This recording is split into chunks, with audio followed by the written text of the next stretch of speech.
it clearly seems to be very strong evidence that he has committed some crime. What apparently the Aruban judicial system is concluding that whatever the crime is, it's not a serious enough crime to arrest him while the criminal investigation is still ongoing. Remember, this criminal investigation is still ongoing, like a grand jury investigation that's pending. Formal charges have not been brought yet. Aruba has a system to arrest somebody even before formal charges are brought if the evidence is strong enough, if the crimes are serious enough. But apparently, they're basically saying that the more serious crimes that you might consider here, homicide, manslaughter, assault and battery contributing to death, are hitting a dead end, and that is certainly troubling for people who want to see justice for Natalee Holloway. I'm Holly Hughes, in tonight for Nancy Grace. We are discussing the fact that today an Aruban Court of Appeals handed down a decision saying that Jorn van der Sloot cannot, yes, you heard me, cannot be rearrested in the case of Natalee Holloway.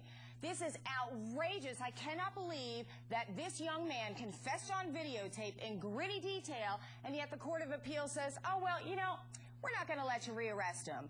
Let's find out what's going on. I want to go straight out to Tracy Sabo, who is a CNN senior producer. Tracy, what in the world does the Court of Appeals base this decision on? Well, the Court of Appeals said that the entire argument lacked any sufficient evidence to corroborate the prosecutor's allegations that van der Sloot was actually involved in Natalee's death. And he based that decision on what he said was contradictory statements primarily by Jorn van der Sloot, which were not able to be sustained by any further investigative material. They did look at all the video, they listened to all the audio, and they came back and said the bar is very high. This is a suspect who's already been in pretrial detention multiple times already, and it didn't reach that level in their opinion. Unbelievable. Now, they listened to the video, right? They heard what was on that tape. Is that correct, Tracy? Yes, they not only heard what we've been reporting and what the Dutch television show has been reporting, but in theory, many other hours of investigative material that was recorded by DeVries and his team there in the Netherlands. Okay, I want our viewers to be able to hear exactly what he says on those tapes. Can we roll that, please? How were you so sure she was dead, Joram? You can't. You know, people can also go into coma. Yeah, I wasn't sure about that, but it really scared me to death. No, but I understand that. I definitely understand that you were scared. She really brought her and stuff. No, but it didn't look good. How didn't it look good then? Just, you know, she'd been shaking and stuff. What, really shaking? Yeah, I don't know, yeah, pretty much. I'm asking you, how were you so she was dead, man? I wasn't sure. This guy really knows what he's doing. Did he weigh her down to make her sink? No, I don't think so. You don't even know that? No. Did he ever tell you how he did it? Of course he did. How did he do it then? He just went out into the sea further and he just dumped her. He just threw her overboard just like that? You've been really lucky, you know. No, then you've really been lucky. That's what I say. I've been very lucky. Really lucky that he has been so stupid to do this, you know. I was even able to sleep that night. I just went home and went to bed. That's video from ABC's 2020 of the Jorn van der Sloot, emotionless about 18-year-old Natalee Holloway, likely dumped at sea. Now, as outraged as I am and furious as I'm sure you all are, I want to go to a man whose heart is breaking over this.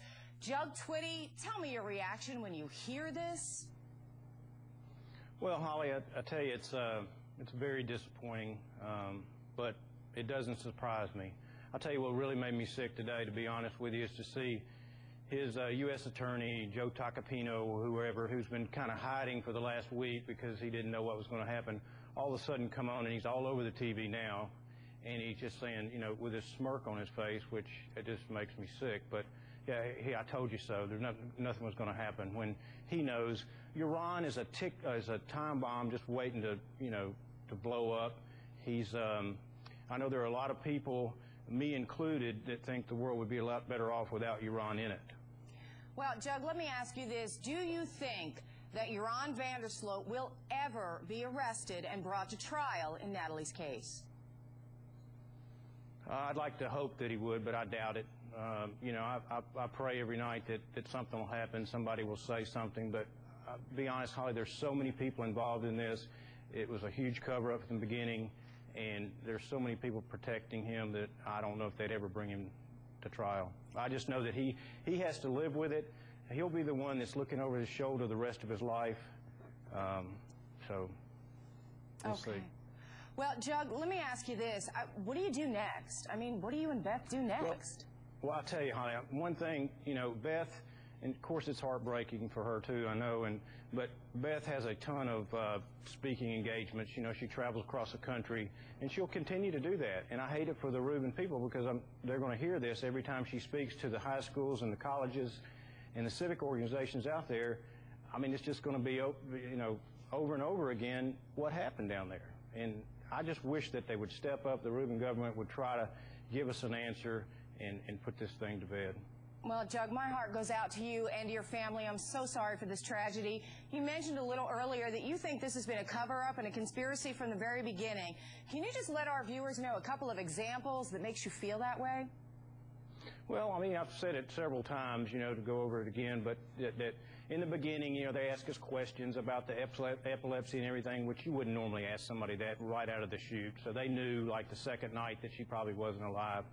And then just all the stuff, like when all the people were there, all the people that came with me to help, they never even questioned us for 2 weeks. If they wanted the answer, they could have got a lot of the answers about the deal about the 4 o'clock in the morning when he said he picked him up at McDonald's. There were a lot of those answers there that they could have had if they wanted them. And I just think they got in it early to, you know, cover up, and they just had to cover their tracks all the way through.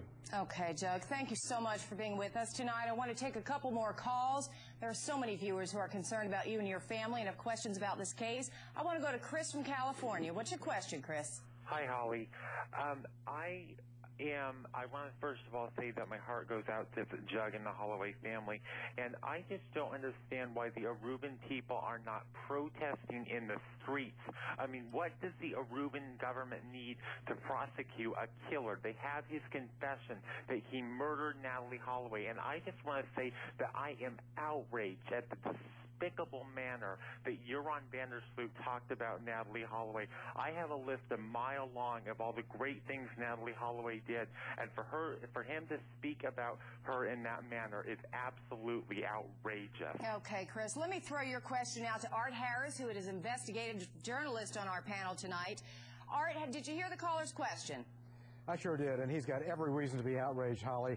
And this is a court that is saying that one reason they decided that they are going to leave him free is because he's such a liar. He's such a liar that they do not believe this confession. They're not looking at it as a confession, but as a statement of someone whose statements in the past have not been supported by the facts, so-called facts that police have found. Okay, Art, let me just jump in here. Having prosecuted murderers, rapists myself, when a guy starts lying to you and has to change his story 26 times, isn't that an indication that he's guilty, not innocent? Well, not just that, but he also admits to disposing of the body. Now, you've got to assume he's got something to hide. He doesn't want police to see what was on the body, what was possibly done to the body, and so it's gone.